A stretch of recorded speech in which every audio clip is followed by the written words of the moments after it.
Well, grade 7s, welcome to your first video lesson. Our first lesson is going to be on circle graphs. So this is on pages 64 and 65 in your Jump Math 7.2 book. As you look at our first examples of a circle graph, you'll notice that around it there are these little dashes. And so this circle is divided into 100 equal parts, which means that when we are calculating the proportions, they are going to ask us to find the percent of the students that have voted for each genre or whatever your survey is about. And because it is a percent, we know that percent means out of 100. So even if there aren't 100 students, we'll still give the percentage out of 100. So each little space in between these little ticks is 1%.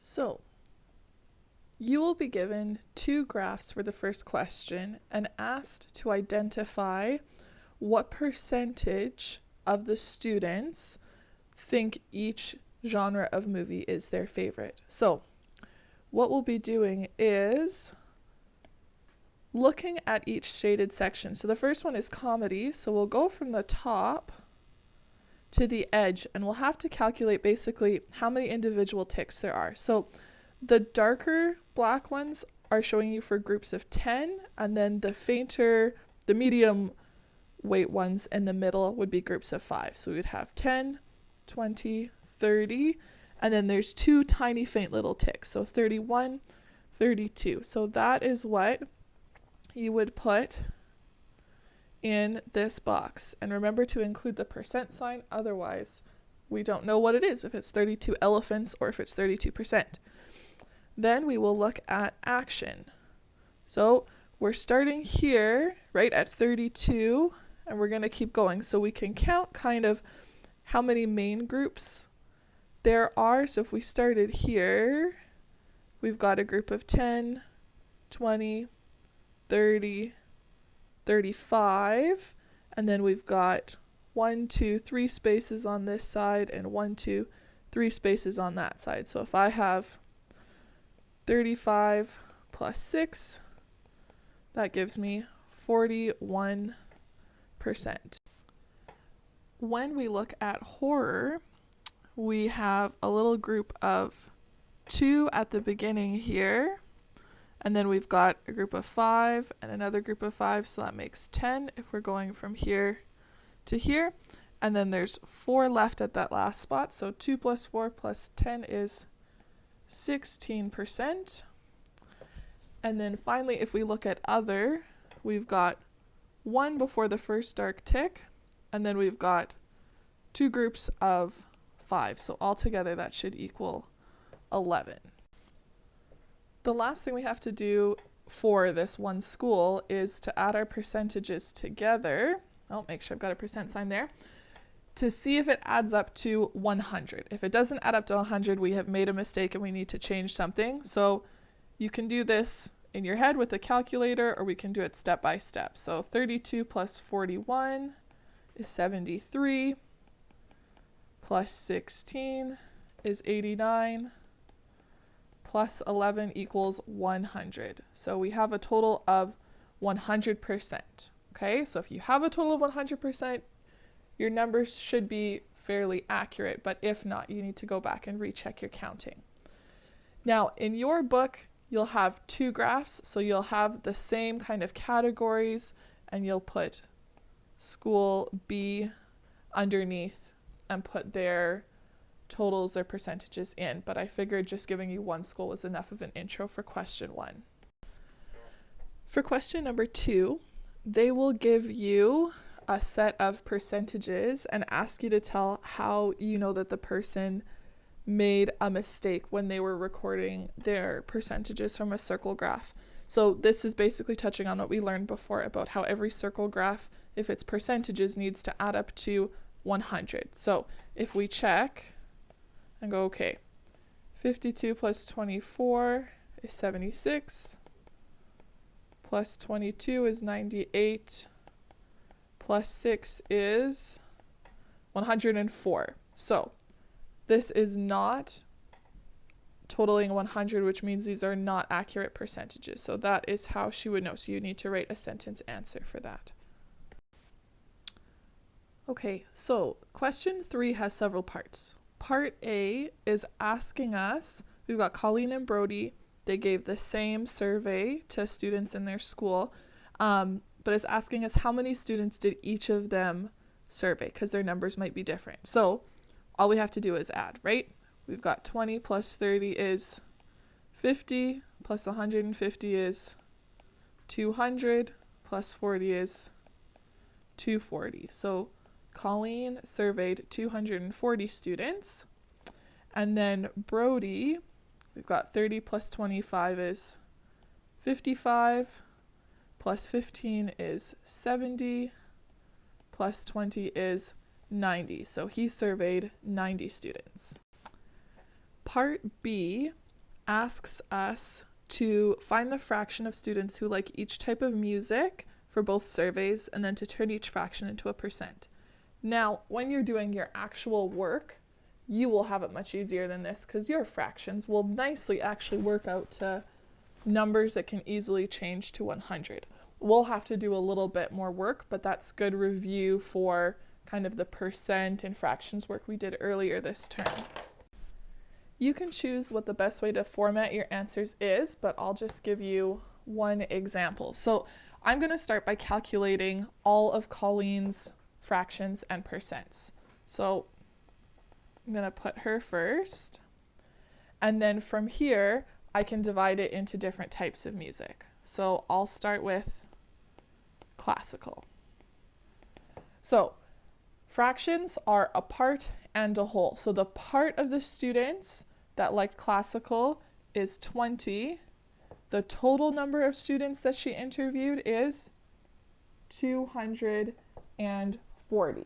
So if we were to simplify this all the way down into lowest terms, our greatest common factor is 20. So if we divide the top and bottom by 20, because we always have to divide the top and bottom by the same thing, we would get 1 out of 12. So our next goal is to get this to become a fraction out of 100. Now, when you're doing your work, your numbers will work out nicely, so you'll just be able to multiply it by one number to get to 100. 12, unfortunately, we can't multiply by one number to get to 100. We'd have to multiply it by a decimal, 8.3 repeating.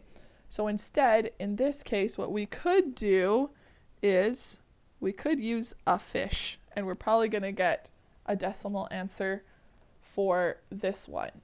So if you remember your fish, and this is kind of a helper for next year, this won't be what we have to do for all of them. We start at one tail, so one tail ends at our blank space, so we'd go 100 times 1 is 100, divided by 12 equals 8.3 repeating. So the percentage would be 8.3%. The other option that we have is we can just divide the top number by the bottom number to go from a fraction to a percent, right? So we know that 1 over 12 is the same thing as 1 divided by 12, which gives us 0.083.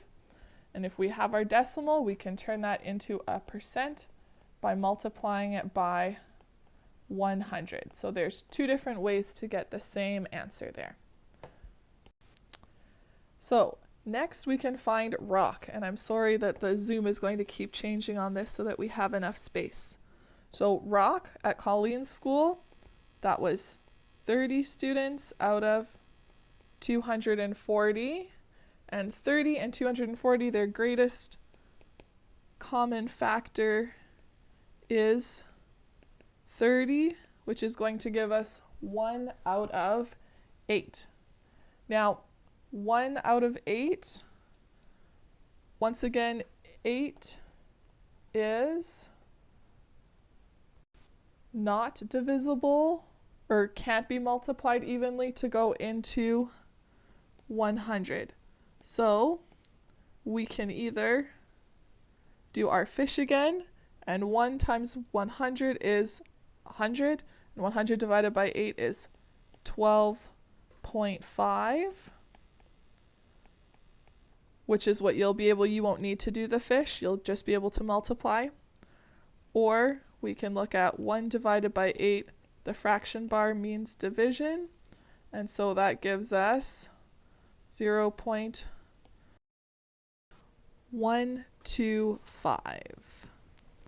which becomes 12.5%. Sorry about my messy writing here where I tried to put in a decimal where it didn't belong. Well, let me erase the old stuff too. You get to discover me figuring out how to explain everything, which is good because you might need to do this one day for a project too.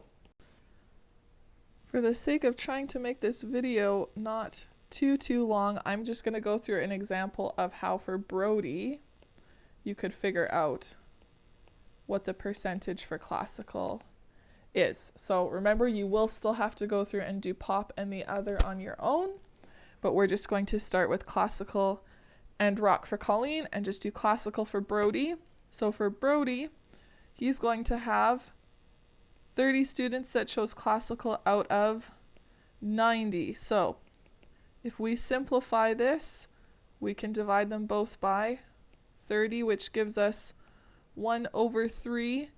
And hopefully most of you remember from our unit on fractions and percents that 1/3 is 0.3 repeating, which is 33.3 repeating percent. Okay? So it'll be the same thing for rock.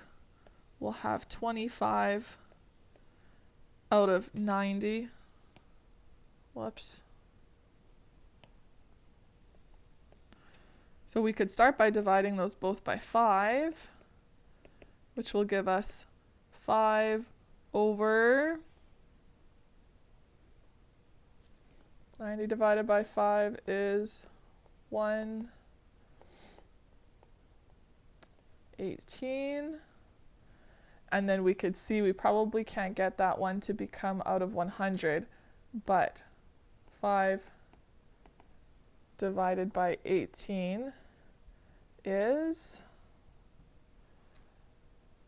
0.27, and the 7 is repeating, so that would be 27.7 repeating percent. So your numbers will be way easier to work with. We wouldn't be able to do these decimal percentages on your nice circle graphs, but you will have numbers that are totally fine. Okay? So for part C, you are going to actually be taking your percentages and then putting them onto a circle graph and shading them in and labeling them. So Colleen, or Callie, because your question actually has Callie, her percentage for classical was actually 5%. So what we would do then is we would look at this and go, okay, this is our 0 here, so we need to go to 5. So we've got 1, 2, 3, 4, 5 is going to be this big mark here. So you are going to use a ruler, but I don't have that benefit right now. And you're going to draw a line going down to the middle, and you can kind of lightly shade in this one section with your pencil if you like to tell the difference. And then the next section you could leave unshaded just so that it's easy to tell the difference. So if these are not her numbers, but if for some reason we said that her next section, that rock was 22%, we need to calculate going from this part here. So I'm going to change the color of my pen so it's easier for you to see. So we'd still start at the same mark, so we'd go, okay, 5, 10, 15, 20, and then we need 21, 22. So this is as far as we would go connect it out with the ruler, and then you can shade it in or leave it blank and label it just so that it's easy to tell the difference. So you'll do that for each of your percentages. Now, question D is going to ask you things like, if more people at one school liked rock than the other school, why does the graph not show this? So you have to remember there might be way more people that were surveyed at one school, but does that equal the percentage? It might be a lower percentage even though it's more students. It might be the least number, for example. And then you would choose which school do you think is more like yours. So there isn't really a wrong or a right answer for question E, as long as you are giving me some sort of plausible reason why you think your school would have a similar kind of survey results. For question number 4, they're going to give you a chart and ask you to fill in the rest of it. So I'm using the same numbers as your page, but I'm just showing you how they got that first example, and then I'll let you fill in the rest on your own. So for mystery, we have 16 books. So when we look at our fraction, the part is going to be 16. The whole is going to be kind of what's the frequency for all of the books put together. So if we add these all up, we've got 16 plus 4 is 20, plus 12 is 32, plus 8 is 40. That's why they got 40 on the bottom here, is because they added up the total of all of the frequencies. Then they put that into simplest terms. They went, okay, what can we divide 6 and 40 both by? Well, we could divide them both by 8. So that will give us 2/5. Then to calculate the percent, they had to figure out, okay, here's our initial fraction. How do we make that into a fraction out of 100? Well, 5 times what is 100? Times 20. And whatever we do to the bottom, we have to do to the top. So that gives us 40, which equals 40%. So then the last step to figure out mystery is to actually plot or fill in your circle graph. So 40% means we're going to the 40 mark. So we've got 10, 20, 30, 40. So we can connect those up, and then you could label that. So then you could label that mystery. And then remember, when you start fantasy, you'll go from the end of mystery and start counting onwards, whatever percentage you have. So that is just kind of a brief lesson on each of the different questions that you will be answering in these 2 pages. So I ask you, when you're finished, I'll put up an answer key, and please put either a thumbs up or a thumbs down on FreshGrade below, like on the assignment where I'll post the link for this video, so that I know whether you need me to arrange a little Zoom meeting or you need me to answer a specific question in a little bit more detail. Happy working, and I will talk to you later.